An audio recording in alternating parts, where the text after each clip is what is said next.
যারা ধর্ষণ করছে চোখের সমস্যা আমাদের কাপড়ের জন্য কখনোই একটা ধর্ষণের রিজন হতে পারে না। আমাদের দেশে সবকিছু ট্রেন্ডিং এ চলে, এখন এইটা ট্রেন্ডিং, তাহলে তারা কেন হচ্ছে? তাদের তাদের তাদের শরীরে কি আছে?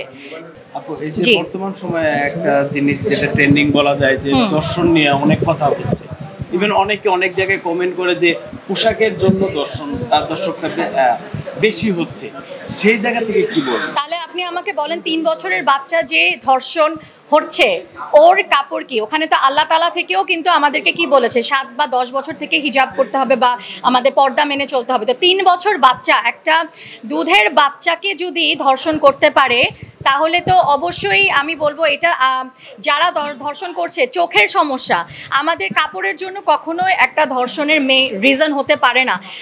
মানুষের চোখকে ঠিক রাখতে হবে, মানে ছেলে মানুষের চোখকে ঠিক রাখতে হবে। এবং আপনারা যে কোয়েশ্চেনটা করছেন, কারণ আমাদের দেশে সবকিছু ট্রেন্ডিং এ চলে, এখন এইটা ট্রেন্ডিং, সো কিছু না হলেও এটা নিয়ে কথা বলবে। আগেও হতো, অনেক কিছু হতো, কারণ আগে ধামা চাপা পড়ে যেত, এখন সব কিছু ওপেন, সবাই সব কিছু জানে দেখে।